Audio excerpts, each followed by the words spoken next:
أعوذ بالله من الشيطان الرجيم. بسم الله الرحمن الرحيم.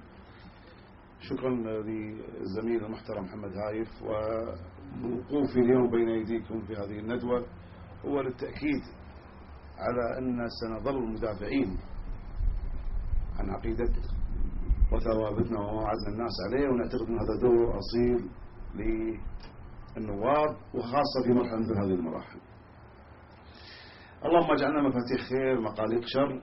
أنا أعتقد أن مسؤولية المحافظة على الوحدة الوطنية ما معني فيها النواب أو شريحة من النواب أو عدد معين أو البعض. أنا أعتقد هذه القضية مسؤولية الكل والجميع، وكل من موقعه وكل وفق إمكانياته وكل وفق قدراته ومسؤولياته، ونحن جزء من هذا المجتمع، وسنعمل بقناعتنا ونعمل أيضا بما يعزز النسيج الاجتماعي ويحافظ على البلد ويجنبها أي شر من شرور الفتن.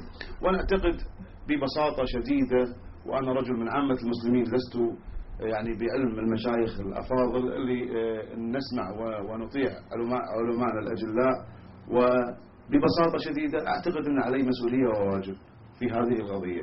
لذا أنا هنا نعاهد على أن نحافظ على عقيدتنا وعلى عدم العبث بها والمس بها، ونعاهد أيضا على التزامنا بمسؤولية مساءلة كل من يجرؤ على ذلك. وجودنا هنا هو للتأكيد وللدعم وللحشد بهذه القضية، لنعتقد أنها من ثوابتنا التي ليس عليها جدل أو غبار.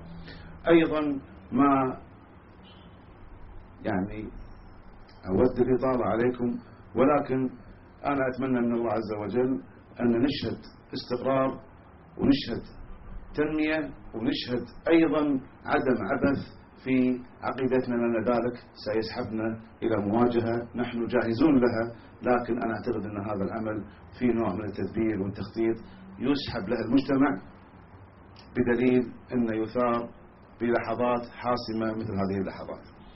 ما أود الإطالة، ملتزم بما وعدت به إن شاء الله، وأنا أعتقد أن هذا دور مهم وجزء من عقيدتنا، ملتزمين بقناعتنا وأيضا بما عهدنا الله عليه بالدفاع عنه إن شاء الله. شكرا.